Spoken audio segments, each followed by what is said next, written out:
lifelong process to get to the point where you can really call yourself an immoralist. I would call myself an immoralist, right? Where you can call yourself an immoralist and say, listen, this absolute robotic conformity to moral laws and moral imperatives is not something that I can ascribe to. I don't mind ascribing to laws and regulations and rules in a political sense. And I believe that I have enough rational ability, and my rational deliberation process I use every day. So that's pretty much at its peak 24 hours a day. I have enough intelligence to be able to make the best decision based on the information that I have. So I'm going to use what I have to decide what I'm going to do. And if somebody comes to me and says, hey, you ought not to have done that, well, we're not talking legal stuff. The law tells me I can't do, and I don't do it because it's the law. All that other stuff, all that moral stuff, all that stuff that has nothing to do with the legal system, oh, you're going to make me feel guilty for that? I don't feel any guilt at all. And it's liberating. You're not going to tell me I'm going to live my life. You're not going to tell me how I should act. You're not going to tell me what I should do, who I should love, you know, where to sit, how to talk, how to obey, how not to obey, when to bow, when to say yes sir, no sir, yes master, no master. Oh, no sir. That's not going to happen. No, I'm going to use my mind, and my mind is going to let me know what I ought to do. Because unless it is legal law, it's all open for discussion. I'll listen to the legal law, because I'm not doing time in jail. That's for damn sure. That moral law? Okay. I'm not going to carry another person's guilt. So I don't, the immoralist, the line is genius. We immoralists prefer not to believe in guilt. And so far as I don't fully believe in guilt, well, you know, you and I did the same act. You and I both got caught. You are wallowing for having been recognized for who you truly are. And I tell you, yeah, that's who I am.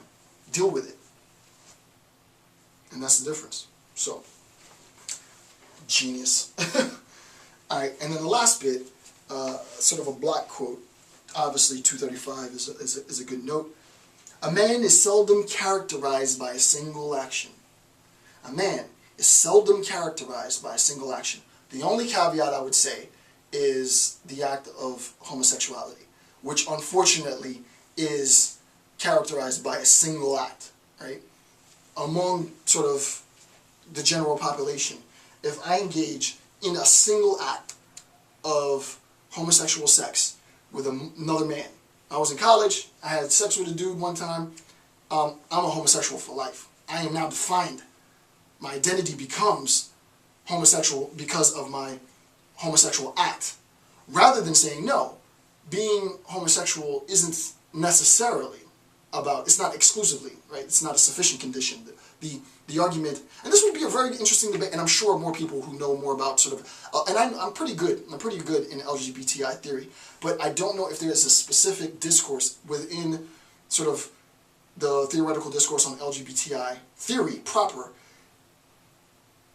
that the identity of being LGBTI is both act and something else, right? I would think that there's more than just the act that defines an individual as a homosexual. So the question could be, and I don't know this, so I'm just sort of throwing this out there, this is just my ignorance, could you technically characterize yourself as a homosexual man never having engaged in a homosexual act with another person? I got on a huge tangent, but, you know. A man is seldom characterized by a single action. I love this line. A rage, a reach, a knife thrust. What of personality is in that? The only thing that happened is I was upset. I raged. I reached for a knife and I thrusted it. Does that make me a murderer? He's asking some heavy questions here, right? I mean, the obvious response is Nietzsche. You know, you're a little advanced in your madness, right? It's sort of the gut response. The real question, though, is, you know, is he really a murderer, right? He committed an act of murder. Legally, he's a murderer, but I mean, sort of in the moral, ethical sense, you know, how are we now going to identify this individual? So, you know, I'm not going to answer that question because I don't have an answer for that question, but I understand his challenge, and I don't think Nietzsche is asking or looking for an answer as much as he's just evoking an emotion and a thought, right? A rage, a reach, a knife thrust. What if personality is in that? We classify such a man as a murderer rather than recognizing that he committed an act of murder. That's me. Next, back to Nietzsche, last bit. Treating our entire existence from a single point of view as if its meaning lay in bringing forth one single deed should not infect the doer himself. Unfortunately, this happens almost all the time. Spiritual disturbance follows every deed with unusual consequences, whether the consequences are good or ill. Hence, the bite could be good or bad, right? So, unusual consequences, spiritual disturbances follow, and I just love the spiritual disturbances, it's so occultist, right? Spiritual disturbances follow every deed with unusual consequences, whether the consequence is good or ill. There's a bite. I'll give an example of just one, and I'm not going to talk about good acts.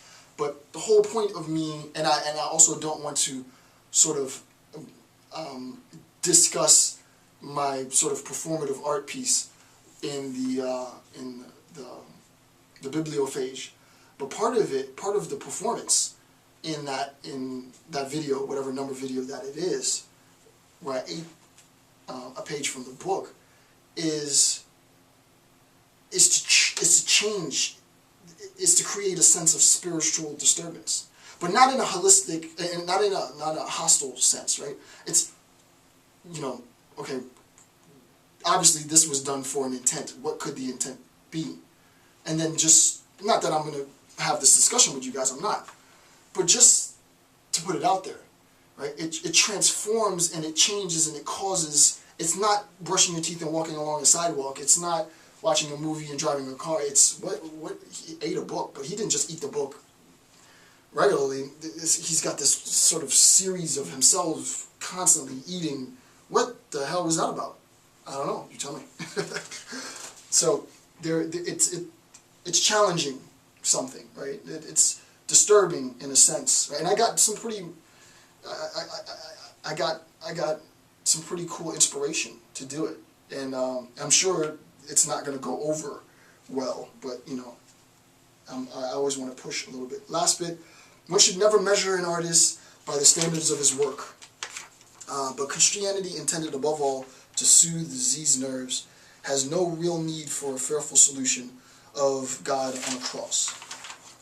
So the idea is the artist is doing what he or she is doing for a reason. And you can't really, you don't know me as an individual. You only know me insofar as the presentation that I put up on YouTube. And part of that presentation is that of a bibliophage, and that of a guy in a beater, and that of a guy in a tie giving a lecture, and that of a guy doing logic. And it is the attempt to capture the entirety of that not gives sense to me, but gives sense to you, that we all are, sort of holistically speaking, a multiplicity of identities, in a sense, right? It's not just this one identity, right? It's not. Nietzsche just said it. So with that, I want to thank you for watching my videos. I'm Dr. Jason J. Campbell. Have a good day.